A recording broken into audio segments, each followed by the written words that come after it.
චින්තිතම්පි භවති චින්තිතම්පි විනස්සති කියන ගාථාව කිව්වේ ගන්ධ ගහන කුණුවලකට වැටිච්ච රජ කෙනෙක්.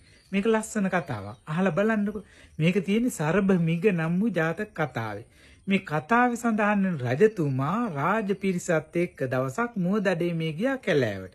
මේ යනකොට පිරිස කතා කරගත්ත මුවන්ට විදින ක්‍රමයක්. ඒ මොකද්ද?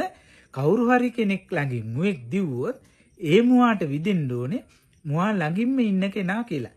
ඉතින් රාජ පිරිස උපක්‍රමයක් යෙදුවා රජතුමා ගාවින්ම මුවෙක් දුවන විදිහට. ඒ වෙලාවේ රජතුමා ගාවින් මුවෙක් දිව්වා.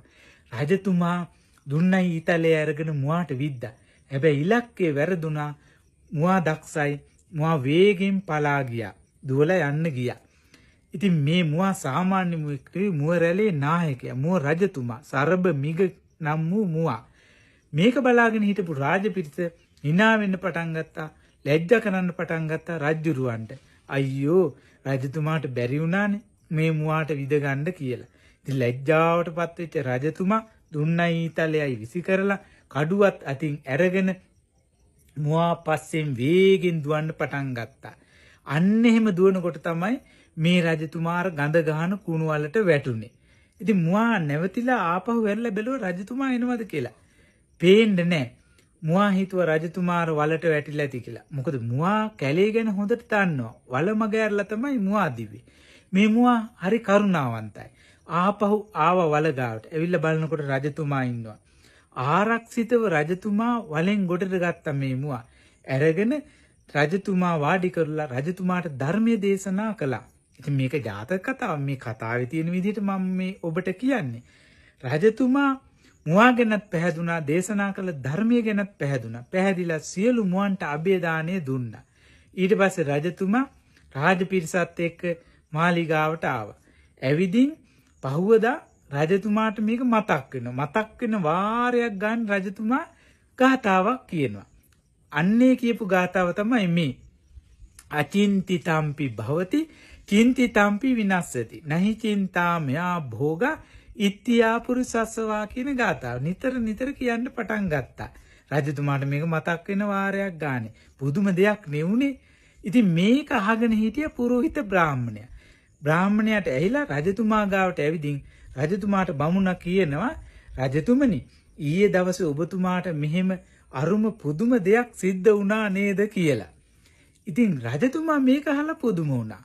මොකද රජතුමත් එක්ක පුරোহিত බ්‍රාහ්මණයා කලින් දවසේ මුවදඩේ මේ ගියේ නැහැ. රජතුමා අහනවා බමුණගෙන් බ්‍රාහ්මණය ඔබ කොහොමද මේක දන්නේ?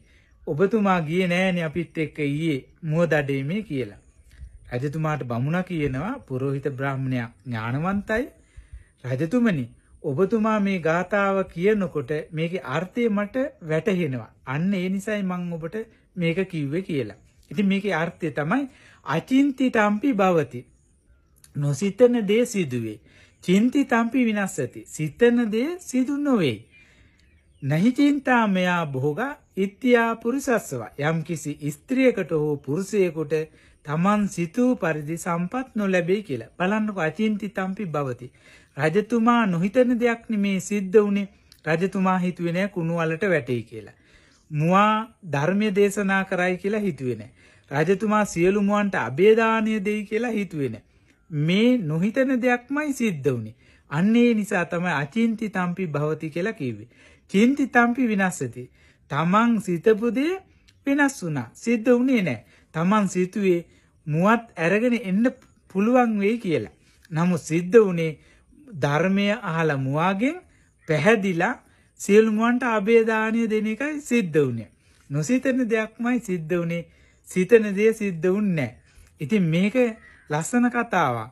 ඉතින් මේ කතාවත් මේකේ තේරුමත් සම්පූර්ණ ගාථාවක් ඔබට කියා දෙන්න ඕන නිසා තමයි මේ කතාව මම ඔබට කීවේ. සියලු දෙනාටම තෙරුවන් සරණයි.